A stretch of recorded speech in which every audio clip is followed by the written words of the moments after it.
नमस्कार दोस्तों, कैसे हैं आप? मैं हूं गौरव और ये है ट्रांसफॉर्मेशंस।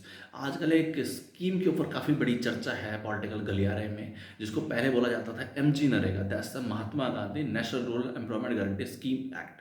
अभी 2006 में लाई थी, जब उस समय यूपीए की गवर्नमेंट थी, that's United progressive alliance, Congress और अलाइड पॉलिटिकल पार्टीज की।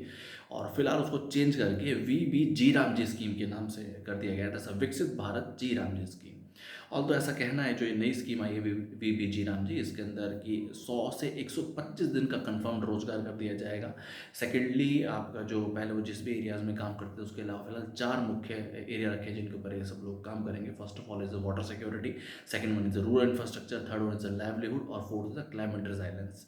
और ऐसा भी इंश्योर किया गया है कि 60% जो है वो सेंटर इन्वेस्ट करेगा और 40% स्टेट। और कुछ हिमालयन स्टेट्स ऐसी हैं जिसके अंदर 90% जो है सेंटर फंड प्रोवाइड करेगा, और उसके बाद 10% जो है जो रीजनल स्टेट्स हैं, जो रीजनल राज्य हैं, वो करेंगे। अब देखिए, अगर आप इसको ब्रॉडर बेस पे समझने की कोशिश करेंगे, तो जो एमजी नरेगा स्कीम थी, जो 2006 से ही लागू थी यूपी गवर्नमेंट का, उसके बाद बीजेपी की गवर्नमेंट में भी वो लागू रही काफ़ी साल तक। उसके दो मुख्य एक तरीके से डिसएडवांटेज थे, या एक तरीके लैकिंग्स थे, या बैकलॉग्स थे, जिनको काफ़ी इंटेलेक्चुअल्स ने जो इन सब एरियाज में काम करते हैं, उनकी रिपोर्ट्स हैं, सर्वेज, उन्होंने हाईलाइट भी किया।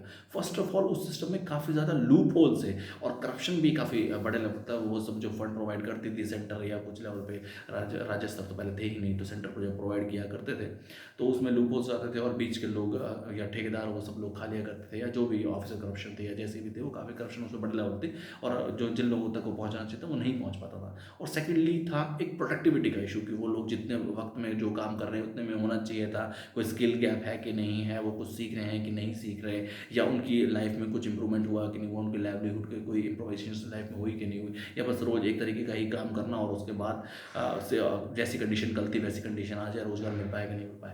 और एक और बहुत बड़ा रीज़न भी था कि जो पहले 100 दिन की गारंटी थी वर्कफोर्स की, वो 100 किसी भी राज्य ने पूरी नहीं करी। कई राज्य तो ऐसे थे जिनके 60 था, 70 था, और कई कई राज्यों के बारे में तो काफ़ी कम भी है कि 20 दिन, 25 दिन, 34 दिन, इवन हरियाणा का 34 दिन करीब करीब था।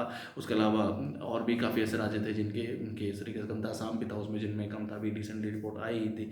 तो सिर्फ और सिर्फ स्कीम बदल देना या उसके 2-3 चीज़ें ऐड कर देना या पहले को हटा देना इंपॉर्टेंट नहीं है, बट जो स्कीम की लैकिंग्स है, जो उसके पहले से ही ड्रॉबैक्स हैं, उसके जो डिसएडवांटेज है, उनके ऊपर फोकस करना, कि प्रोडक्टिविटी इंप्रूव करना लोगों की, किस एरियाज में वो काम करेंगे, कैसे करेंगे, उनकी खुद की स्किल इंप्रूव होगी कि नहीं होगी, उसके बाद वो अपने स्वयं रोजगार के लिए एक तरीके से कामयाब हो पाएंगे नहीं हो पाएंगे, आगे चल के वो और किसी कॉन्ट्रैक्टर या और किसी ठेकेदार के साथ काम कर सकते हैं, या खुद ही स्वयं सक्षम हो सकते हैं, स्वयं एम्प्लॉयबल हो सकते हैं। इन सब एरियाज में भी काम किया जाना बहुत ज़्यादा जरूरी है, और करप्शन का जो मुद्दा था पहले, उसके ऊपर फोकस किया जाना बहुत ज़्यादा जरूरी है। जय हिंद, जय भारत।